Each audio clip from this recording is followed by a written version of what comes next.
Thousands throng Ifwa Sutherland Children's Park in Accra on day one of CTFM and ChannelOne TV's This is Ghana exhibition. Day one has been great. We've had a lot of people coming around, asking questions about our product. We've educated them. A lot of people didn't know much about us or our product or our revolutionary technology, the LC3 technology, which combines calcined clay to the normal OPC cement, the ordinary Portland cement.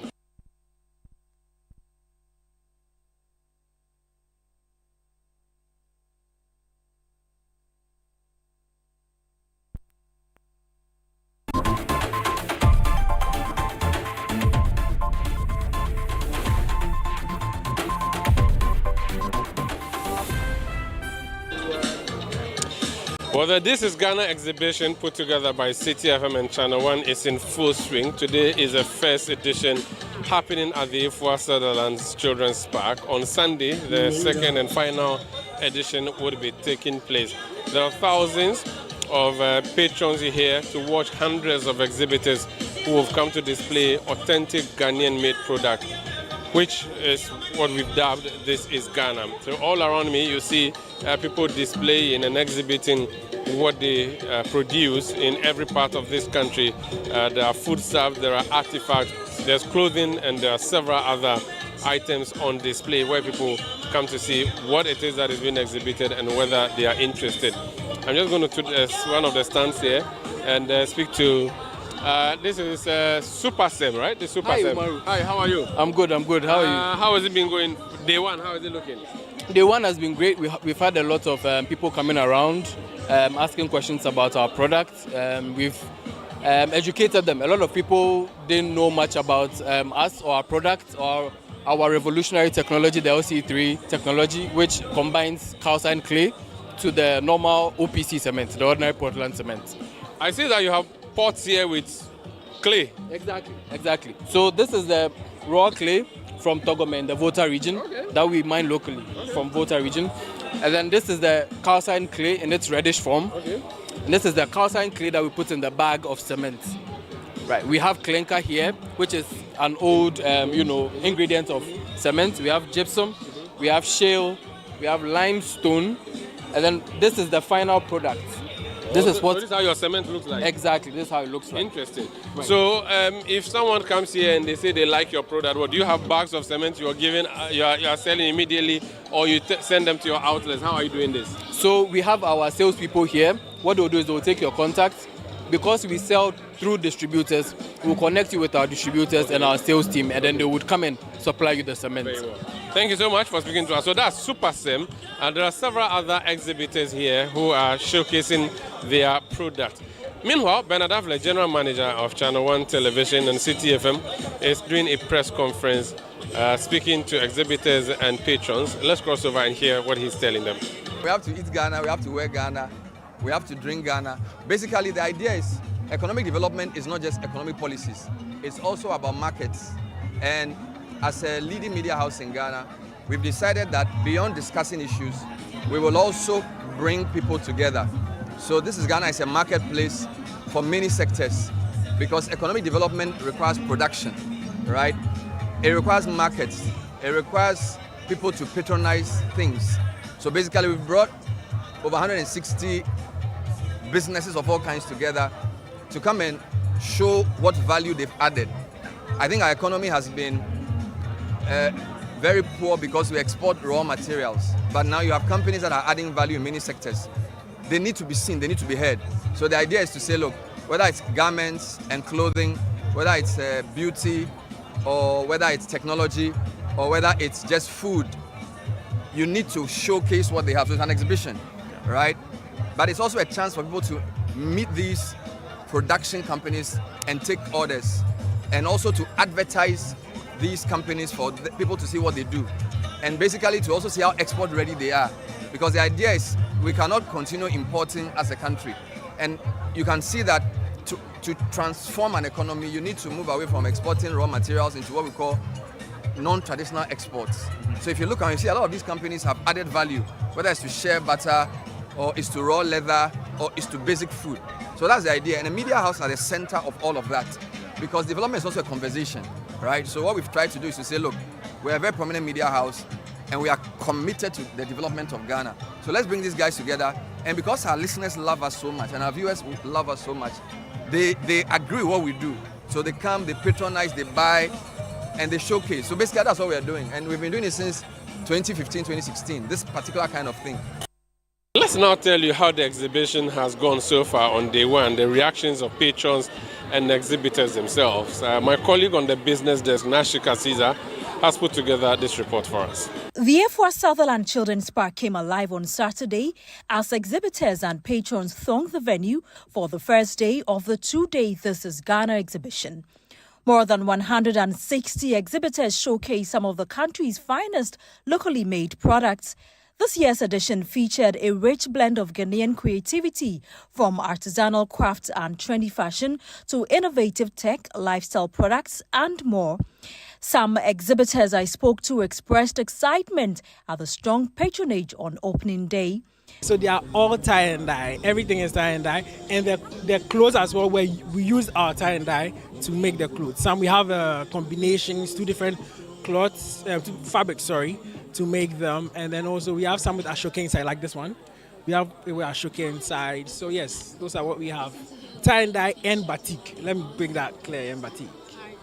Everything is made here? Yeah, everything is made. We make it ourselves. We've actually made enough to cover, the cost for. So yes, and it's good. People are coming in. I think the location is also great. If I Sutherland, so I'm seeing a lot of people here and stuff. I like it. It's great so far. Okay, so we have a discount on the clothes, and so those who buy from us know that it's 40. But here when you come, we have a discount. If you buy an amount, we have an amount we take off for you. And it's been super so far. Yeah. Yes. How many things have you sold? Oh, a lot. I can't even count. Nice. Yes. We are giving them great discounts, so it's part of the sales. Yes. So you're excited? Very excited, and I'll be here next year. Oh, they are buying. Some are also window shopping, but they are buying. Yes. So it's been great coming on them? Yes. It's been very good so far. Okay, so today is good. We hope it will get better. We hope more people will come. So we are telling you guys to come around, and we hope tomorrow will be better as well. So this is my second time of coming to the fair. We have reduced our prices, and we are giving freebies here. Yes, we'll give you free taste to know what you're buying. Yes. So people should just come. People should just come. We have Bovilolo, which is mapo, and we have Akbakalami, which is baby tilapia, and we have the 1,000. We also have shrimps, we have octopus, and then we have pepper, the black pepper shito to go with it. So when you come here, you have everything. We actually have hot abolo and yakayeke to go with it. Visitors also shared their delight with the variety and quality of product on display. First, from the CSR stand, yes, we got some seedlings, and then we also bought, what did we buy? Granola, yes, granola, because we trust that it's organic.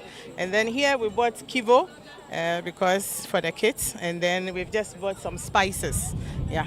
Are you loving the things that you bought? Yes. The prices are okay? The prices are okay, and these are things we don't find them every day. You may have to go to the market and fish them out, but now here everybody is at one spot, and it's good. I'm here to shop, and also I'm selling my products, full foods, palm oil, natural zone. Yes, so that is why I'm here. So I'm marketing, and I'm having experience, and I'm having fun as well. Awesome. Tell us about some of the things you've bought so far.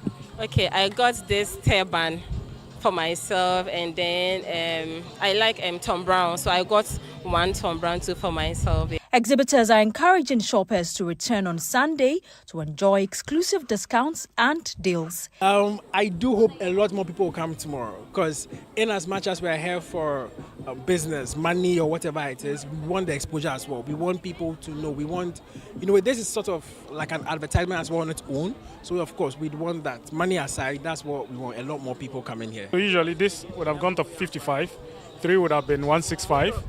But if you're buying all 3, you pay 130 cedis. That's huge discount. Yeah, so all our products here are usually discounted. We want to finish selling everything we bring. I want people to have an experience of the authentic Ghanaian products that are here, especially what we have on the store here. Meanwhile, the Minister of Tourism, Culture and Creative Arts, Jifa Ablagomashi, lauded City FM and ChannelOne Television for the consistent devotion to promoting Guinean culture, describing the This is Ghana exhibition as a good example of the Black Star experience. You've been so consistent in bringing Ghana close to us in the programs that you do, from music to food to bazaars to celebration of the Ghana month.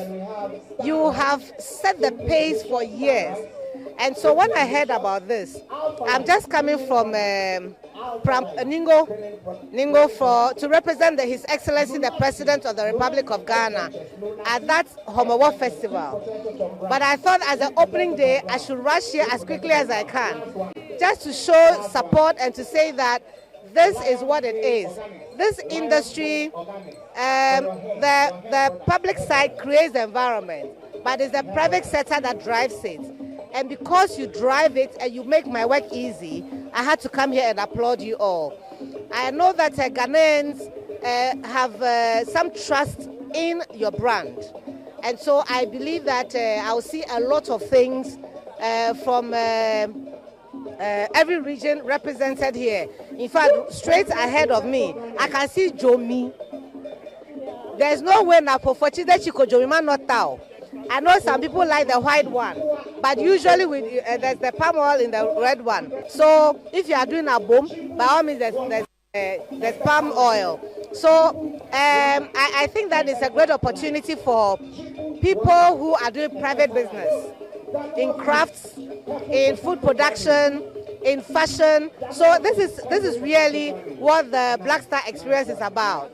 Black Star Experience in one spot. And I want to thank all the participants and the businesses who have come here to showcase their stuff.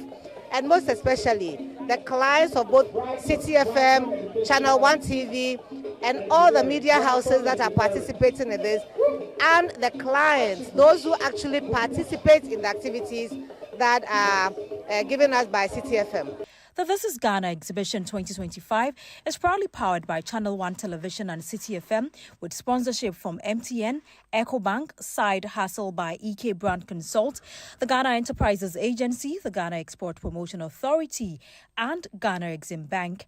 Trillium Industrial Company Limited and Built Financial Technologies are also supporting this year's edition. So you heard the exhibitors. Day one of the This is Ghana exhibition 2025 has been a huge success. Now they are saying that they have reduced their prices. Prices of goods are affordable. So if you were unable to make your way here this Saturday, tomorrow, luckily for you, we are still here tomorrow. So find your way to the Efua Sutherland Children's Park here in Accra and make some of these amazing purchases. Reporting for CNL Business, I am Nashika Caesar. Now, President John Dramani Mahama has officially relaunched the National Sanitation Day, which will now be observed on the first Saturday of every month. The President is also advocating the introduction of a courtesy curriculum in schools to instill values of cleanliness, along with stricter enforcement of sanitation bylaws. ChannelOne News' Shiba Araba Benin was present and filed this report. President John Dramani Mahama has relaunched the National Sanitation Day as part of the government's Clean Up Ghana initiative under the Reset Agenda. Originally introduced in 2014 during his first administration, the exercise could not be sustained by successive government. It will now be observed on the first Saturday of every month. Addressing the launch, the president revealed that discussions are underway with the Ministry of Education to introduce a curriculum aimed at instilling discipline and responsible citizenship in students from an early age. We must inculcate in our children the spirit and awareness of cleanliness. I remember when I was young, we had a course in basic school called civics. For 1 hour every week, we were taught the values and courtesies and how to be a responsible citizen. And so we're in discussion with the Ministry of Education to see how we can create, as part of the curriculum, a separate curriculum on courtesy and responsible citizenship. President Mahama maintained that communal labor would only be effective with the active involvement of traditional leaders who will be empowered to sanction sanitation offenders. I believe that in every community there's a chief. And if in every community there's a chief, we can put a sanitation court in the palace of the chief. That working together with the district assembly, people who are persistent polluters will be brought to those sanitation courts and they'll be given the sanctions that they deserve. Metropolitan, municipal and district chief executives will also be held accountable, as the president warned that any district that fails to prioritize sanitation risks having its leadership dismissed. When my government came, we had a situation where more than 50% of the district assembly's common fund was being spent here in Accra at the district assembly common fund administrator's office. And so sufficient money was not going to the districts to be able to carry out their obligations. Now, MMDCs, you have no excuse. I directed that 80% of money due to the district assembly's common fund must go directly to the MMDCs. And so you can't tell me you have an excuse of lack of resources. Minister for Local Government, Chieftaincy and Religious Affairs, Ahmed Ibrahim, announced plans to set up a hotline to enable citizens to directly report sanitation challenges to the ministry. A dedicated sanitation hotline will be established, enabling citizens to report public cleansing nuisance directly to the ministry. Reports will be catalogued, verified, and followed up with the relevant assemblies for immediate action. The president of the Ghana Journalists Association assured that the media will go beyond observers and serve as active partners in the sanitation campaign. That I declare that the Ghanaian media is ready to shift from being mere observers to active partners in solving this challenge. The GJ and its members are committed to being frontline allies in this renewed campaign. We pledge to dedicate our platforms, airtimes, columns, and website to educating citizens on proper waste management, highlighting sanitation bylaws, and celebrating those who set a good example. The event ended with a donation from President Mahama to the Bus Stop Boys, a youth-led sanitation group encouraging more young people to emulate them. Every first Saturday in the month is now expected to be a sanitation day here in Ghana, as President John Dramani Mahama is urging every Ghanaian and even children to ensure that the country is constantly clean. Reporting for ChannelOne News, I am Sheba Arababenin. 116 persons in the Ashanti region are facing prosecution for violating various sanitation laws. Ashanti Regional Minister Dr. Frank Amoako-Hene revealed this during a cleanup exercise at the Regional Coordinating Council as part of activities to mark National Sanitation Day. ChannelOne News' Ashanti Regional correspondent Doris Lonta was there for us. As part of interventions to address sanitation challenges in the Ashanti region, the minister emphasized that individuals who violate sanitation regulations will face charges and prosecution, as his administration intensifies its fight against filth and unhygienic practices that threatens public health. The minister further highlighted his commitment to leveraging CCTV cameras installed at strategic locations to curb indiscriminate waste disposal and ensure strict enforcement of sanitation bylaws. 116 individuals are standing prosecutions here in Ashanti region for violating some sanitation laws, among others. And I want to thank the enforcement agencies, i.e. the Regional Environmental Health Officer and the Metropolitan and then the Municipal Health Officers as well. So you are charged and you are prosecuted. And I think that will serve as an example to prevent people from illicit disposal of refuse within the city. The last but not the least is, with the support of signals, we've been able to direct some of the CCTV cameras towards areas that are key for us, where littering usually goes on in a very rampant manner. I believe that with this law enforcement and our ability to come out and support government effort, we should be able to have a good control over these sanitation issues. Dr. Mwakohene also revealed that a major cleanup exercise is underway at the Fire Military Hospital to clear overgrown weeds and maintain cleanliness at the facility. Touching on the hospital's opening, he stated that although the late Defense Minister had earlier indicated a September deadline, that timeline is no longer feasible due to the unfortunate incident. He added that his office has officially written to the Defense Ministry regarding the operationalization of the facility and is currently awaiting feedback. We've written again to the Defense Ministry, following the incidents that happened. Definitely we will not be able to meet the September timeline, looking at the issues that happened. Do we have any clear communication as to when we can? That would definitely come from the Defense Ministry. The Ashanti Regional Minister, Dr. Frank Amwakohene, has reiterated that individuals who violate sanitation regulations will face sanction and possible prosecution. Reporting for ChannelOne News, I'm Doris Lonta, Ashanti Region. This is ChannelOne Newsroom on ChannelOne Television. I am Omaru Sandamado. Still ahead. Senior lecturer at the University of Ghana, Professor Alidu Seidu wins Tamale Central NDC parliamentary primaries. We'll be right back with that and other stories. Please stay with us.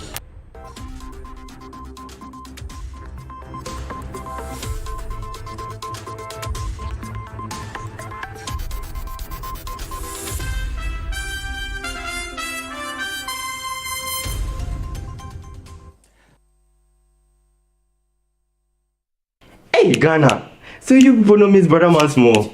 If you knew, it's your boy. Kill them all. But this time, I'm not only killing mosquitoes, I am killing the grades. See, this wouldn't have been possible if I didn't have the perfect mosquito-free atmosphere. Thank you, Out Insecticide. And yeah, Out Mosquito Coil. For a mosquito-free atmosphere, trust Out to... You are not serious. Out Insecticide. So ya boa, faha.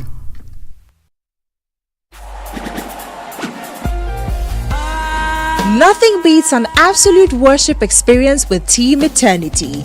It's Team Eternity Ghana's third live recording, Tag Live 3.0, and this year our theme is The Promise. Join us as our honored guest at the Grand Arena, Accra International Conference Center on the 7th of September 2025 at 4 p.m. for an unforgettable and divine encounter. Grab your tickets for cool 250 Ghana cedis for VIP and 150 Ghana cedis for general at www.teameternityghana.com. Tag Live 3.0, a divine moment waiting for you. Proudly powered by Quest Ghana Limited.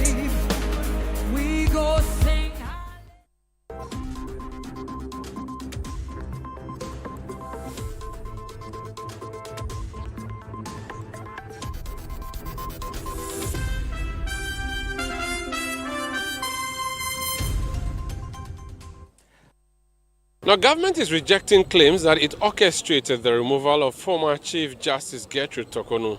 Presidential staff arbitraries Anand Fio, speaking on City FM and ChannelOne TV's weekend current affairs show, The Big Issue, insisted that President Mahama had no preconceived agenda, stressing that the process was independently initiated. Daniel Sakte reports. The removal of former Chief Justice Gertrude Tokonu, following recommendations of a committee set up to probe petitions against her, has sparked intense debate and divided opinion. While critics point to political undertones linked to pronouncement by persons aligned with the National Democratic Congress, others argue that the process followed due constitutional procedure. Presidential staffer Beatrice Anand Fio, speaking on City FM and ChannelOne TV's The Big Issue, dismissed claims of political motivation, insisting President Mahama came into office with priorities beyond seeking the removal of the Chief Justice. This removal was not political in any way. In fact, I happen to work at the presidency, and I can tell you that on assumption of power, if we had any preoccupation and major issues that we wanted to tackle, removal of Chief Justice was not one of the issues that government was concerned with. And so the point has to be made that this is not something that was on the agenda for President Mahama. But the minority caucus disagrees. MP for Swame, John Darkon, described the removal as part of a wider government scheme with the ultimate aim of also targeting the Electoral Commission chairperson. When you look at what happened, okay, it was just a political attempt by the NDC, and they played it well. You know that sooner than later, a petition for the removal of the chair of the Electoral Commission will also come up. And they would, well, for us, it's just a petition that came, and the Chief Justice made the prima facie determination, and then we went through the process, and the person has been removed.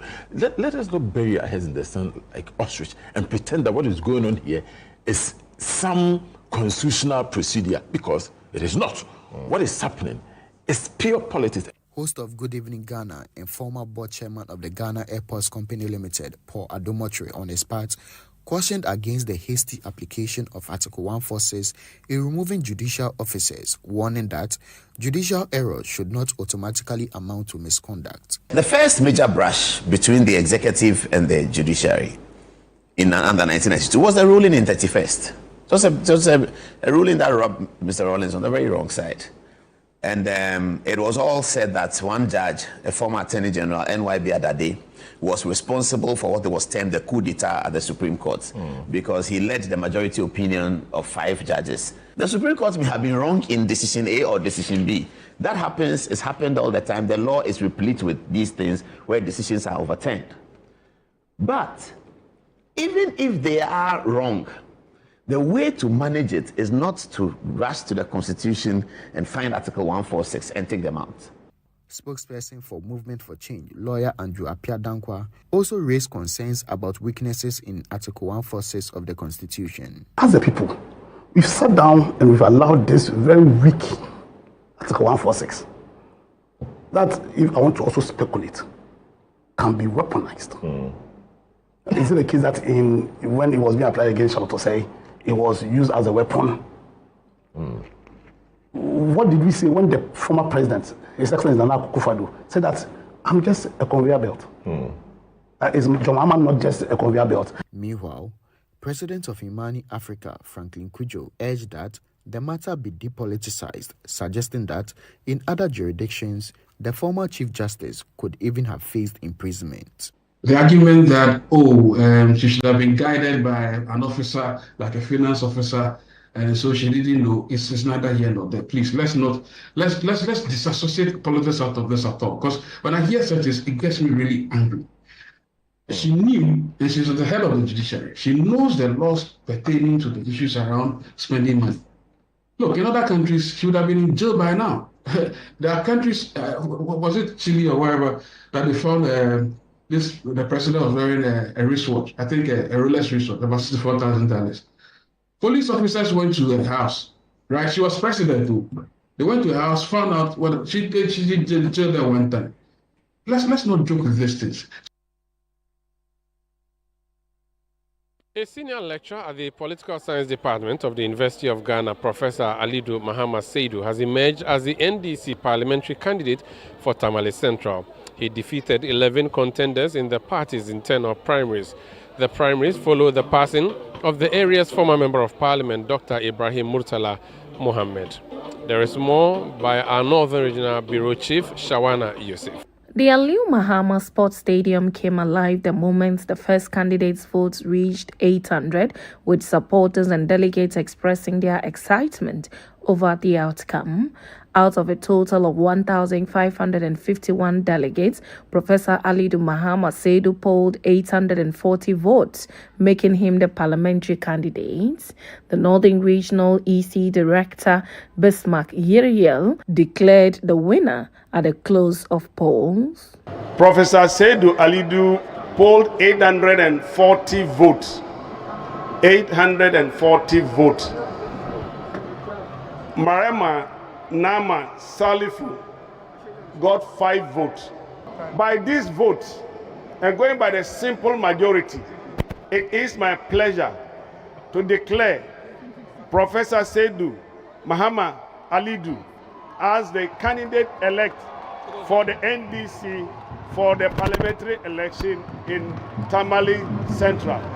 Speaking to the media, the newly elected NDC parliamentary candidate for Tamale Central, Professor Alidu Mahama Seidu, expressed gratitude to all delegates for the honor and pledged his commitment to making Tamale Central better. I want to pray for our departed MP, Honorable Murtala Mohammed. May he rest in perfect peace. I want to thank my co-aspirants. They have been very humble in the way they campaigned, very generous in the statements they made, and very reconciliatory, even where people believe they have done things that wasn't deserving. So I think the way we have started, it is important that we continue with this tone of reconciliation, and then we work together as a party to be able to win the seat for the NDC. National Deputy Director of Elections, Mahdi Jibril, said the peaceful conduct of the election was expected and assured that the team will return to campaign to retain the seat ahead of the September 30 by-election. We knew that today we'll have a peaceful election today because NDC is a peaceful party. I'm sure by now our opponents were on their knees praying that something should happen today for them to comment. I'm happy today we ended these elections without a problem. Coming back here full force, we are waiting for the filing. Will be done between 8th and 10th. If that is done, we'll know who is contesting.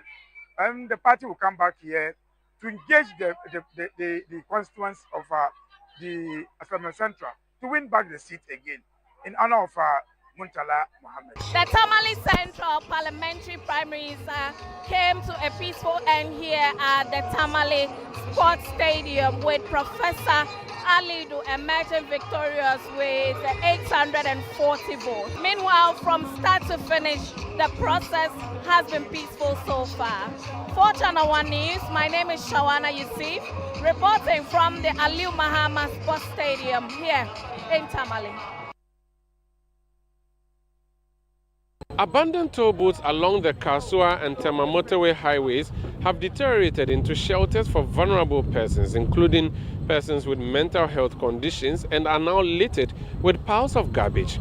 The collapsing canopies of the structures have also worsened the situation, raising serious safety concerns among commuters. ChannelOne News' Sarah Apia visited the site and brings us this report. Once a bustling collection point for road tolls, the toll booth now stands in ruins, its structure decaying and a growing risk to public safety. Samuel Baini, a taxi driver who frequently uses the stretch, shared a near-injury experience while driving past the structure.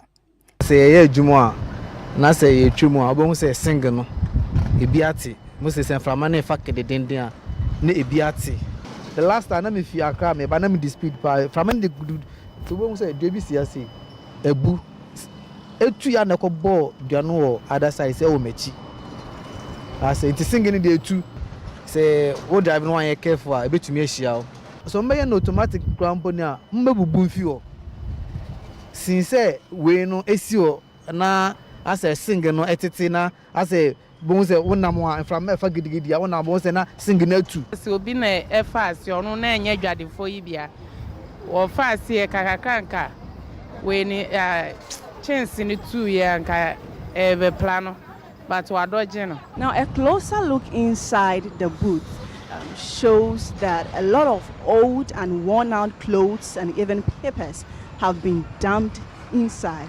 It's almost as though the place has been designated as a refuse dump.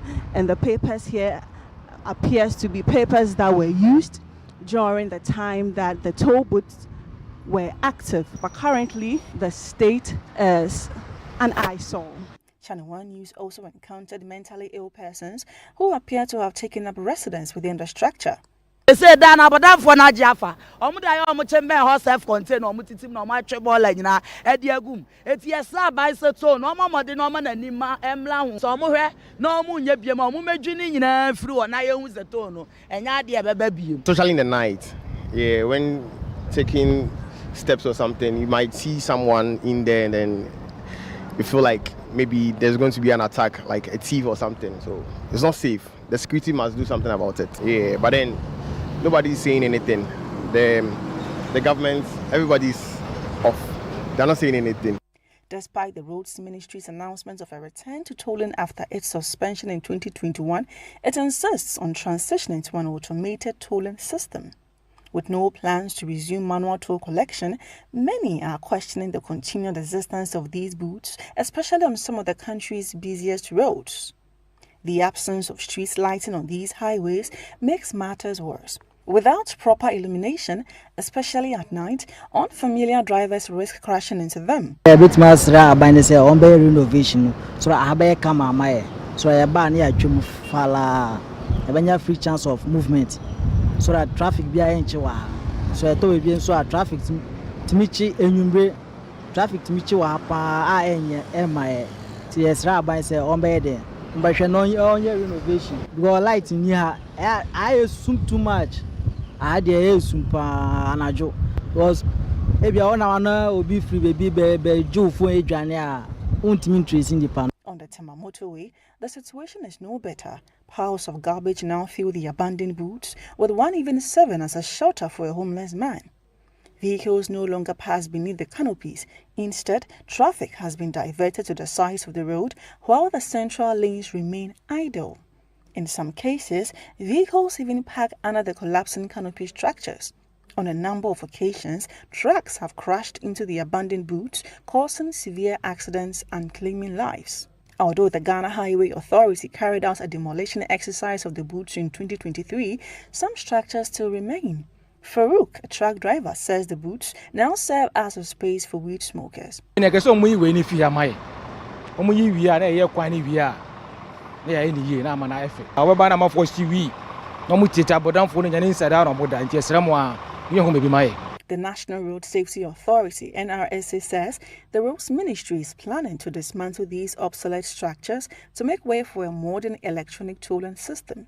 However, no specific timeline has been announced. We got in touch with them concerning the unused toll booths, and they've assured us that they are currently preparing or making preparation to deploy an automated interconnected tolling station. They are doing the procurement and other facilitation.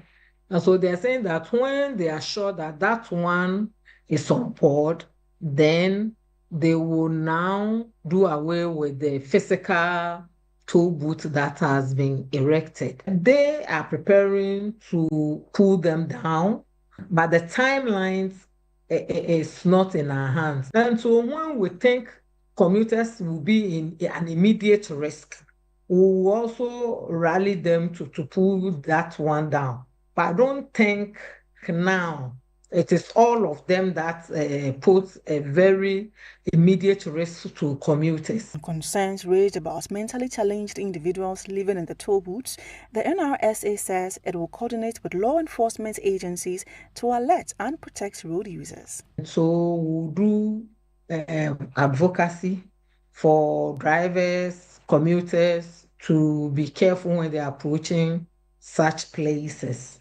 And then we'll see how we'll collaborate with Ghana Police or whoever the authority is to at least go and see to it that the madmen will not use that place for their habitat. With the current state posing both safety and health risks, many are urging authorities to take immediate action before these abandoned structures lead to serious consequences.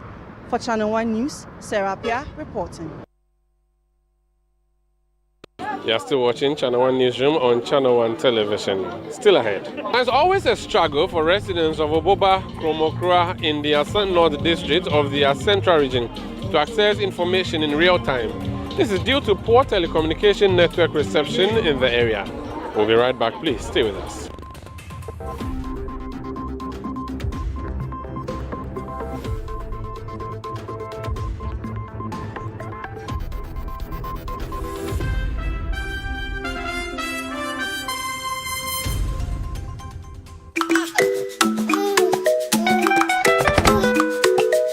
How may I help you today? We'd like to open a bank account.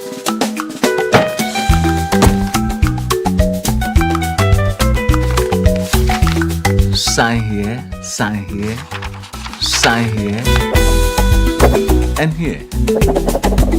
And now you draw direction to your house.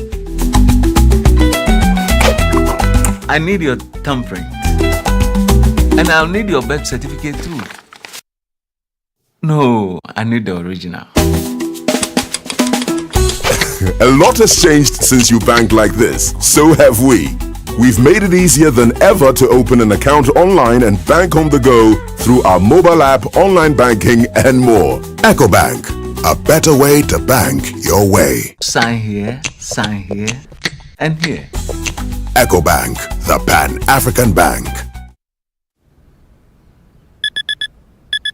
Wake up in the morning feeling super fine. Let's go, don't got no time, yeah. Turn it up, I'ma strut my stuff. You see me walking on the block, can't get enough. Like, nobody can touch me. They wanna be like me, but I got no time to get up, get up, get up. Now let's go. We gotta move on up. We gotta move on up. We gotta move on up. We gotta play me for. It's go time. We gotta move on up. We gotta move on up. Call me.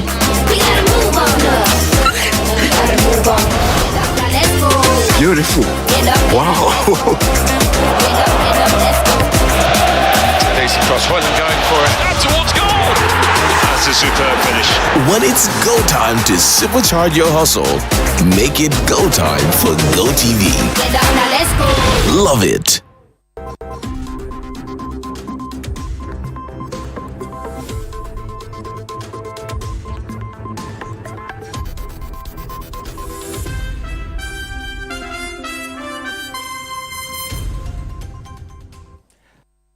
Residents of Kwabenya Comet have raised security concerns following the alleged murder of a commercial motorist weeks after a similar incident involving an immigration officer.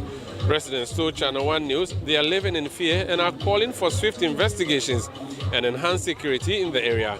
ChannelOne News' Fauzu Masawudu has more.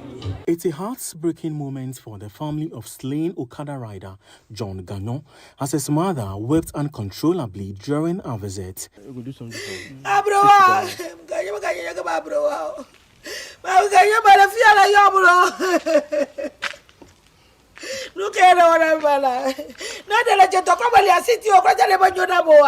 The 24-year-old commercial motorcyclist was reportedly hired by an unidentified individual from Aboom Junction at Kwabenya on Tuesday. The one didn't buy and yeah, all my funny dropping.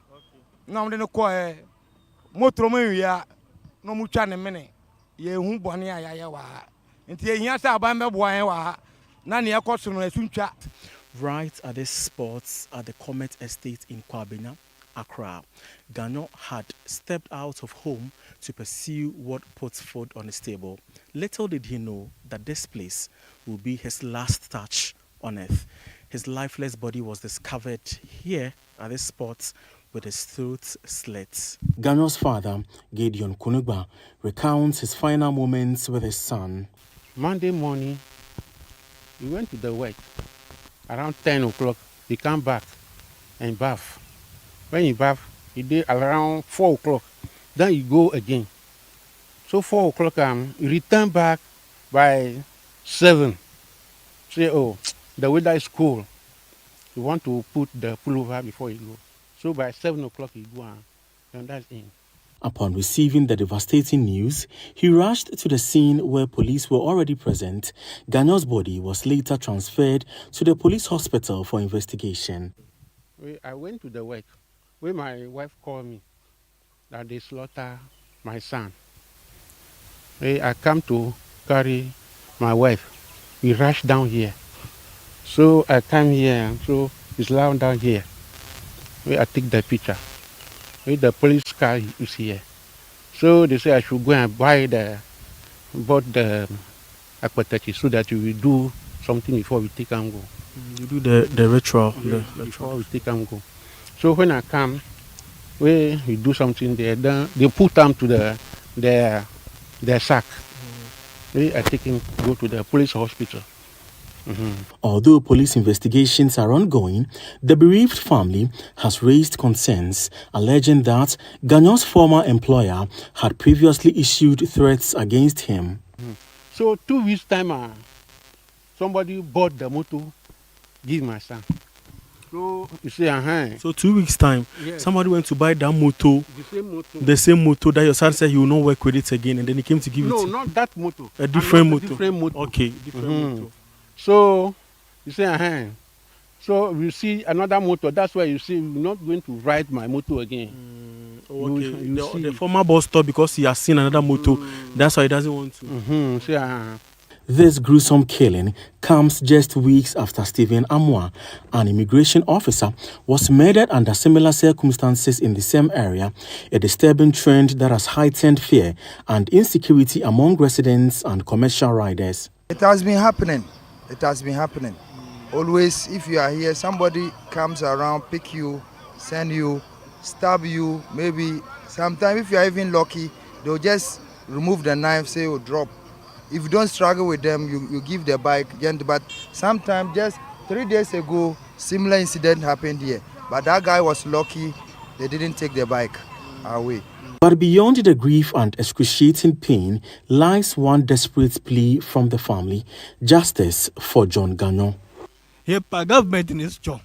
Boy, Obia ni baby a my government in Unkwana beti me a boy. For residents, it has become one too many, and for relatives of the deceased Okada rider Ganyon, expediting investigations to serve subsequent justice will bring the needed closure. Reporting for ChannelOne News, Fauzuma Saudu, Accra. There's always a struggle for residents of Oboba Kromokra in the Asan North District of the Central Region to access information in real time. This is due to poor telecommunication network reception in the area. The situation, coupled with other social challenges, affecting the lives of locals who are pleading for urgent intervention. Central Regional Correspondent Akwesiado reports. Welcome to Asen Oboba Krokrowa, a community predominantly made up of cocoa farmers. Despite their contribution to national development, the lack of basic social amenities makes residents feel neglected. Here, establishing a phone signal is a daily struggle, making communication virtually impossible. Sir, my friend, sir, ebia mo information be free Edding, just a couple baby jina, and sana, yet to minimum akaza, and Bokasa in an emo to untia seven and the panacani. Network in the Ampa how ya papa, Bibi Hokran is Masanka, Yefre, some short for an answer to or be any min.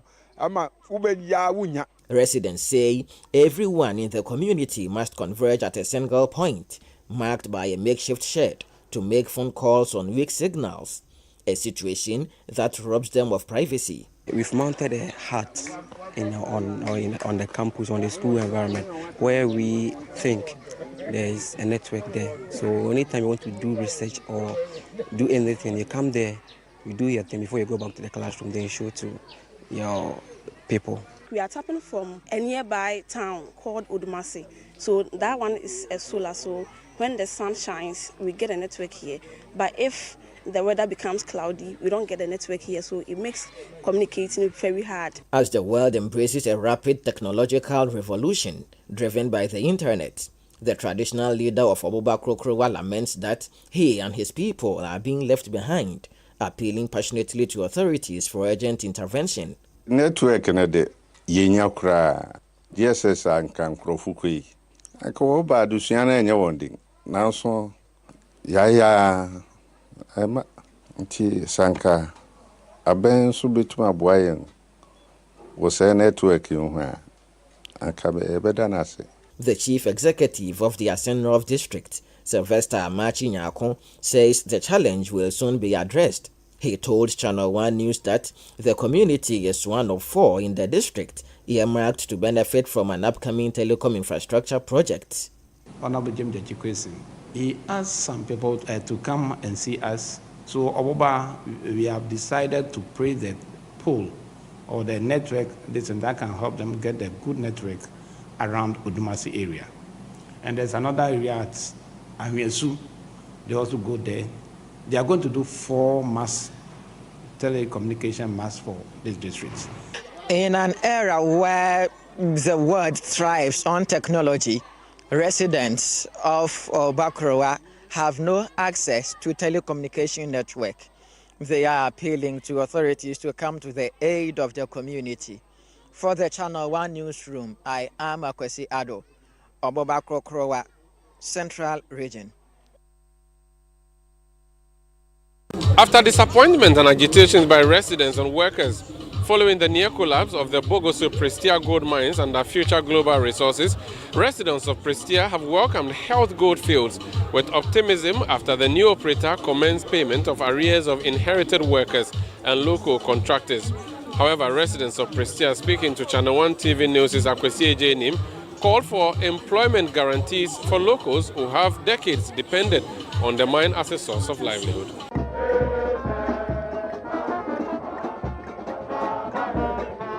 Scenes of protests like this mark the tenure of Future Global Resources, which was accused of neglecting investments, failing to pay workers and contractors, and allowing the Bogoso-Prestea mine to decline. Calls for government intervention eventually led to the October 2024 takeover by Heat Goldfields, a Ghanaian-owned company tasked with revamping the mine.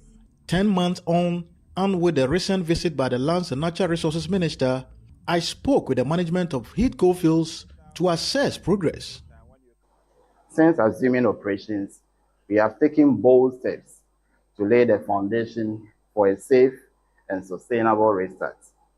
Our key achievements include payment of over 100 million Ghana cedis in outstanding employee salaries and provident funds inherited from the previous leaseholder, investment of more than 34 million Ghana cedis in critical safety and infrastructure upgrades, including restoration of the mine's wonder to meet regulatory standards. To verify these claims, I visited the street of Prestea to gauge resident views on Heat Goldfields' stewardship so far. I think the coming of Heat Gold to Prestea is a blessing to the town.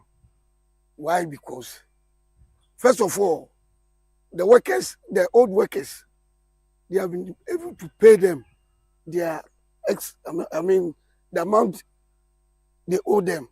Somebody who hasn't started work, but is able to pay the workers before even coming in. That was the first step. Number 2, look at our surroundings. We started moving some things like weeding, making sure light, because there were no light. The light were cut off. But when they came, they have been able to restore the power for the company. Somebody who hasn't started the work, but doing all these things, I think they will do better. So I pray that the government should help them to take over the company. I can bear with you that even a company came in, they couldn't purchase even a vehicle. But you see vehicles around, labeled Heat Goldfields, mean that they are ready to work with us. Though they are not working, but when you ask our colleagues, our brothers in there, they will tell you that now they are getting something out of it. What are they getting? Some are talking about their unpaid salaries, but now you hear from them, they've given us some, they are still paying. Then the assurance alone tells us that when they are given a mandate, we are going to benefit from the company. In response to calls for job security, Heat Goldfields outlined its ongoing revival efforts, including major works at the underground mines and retrofitting of the processing plant.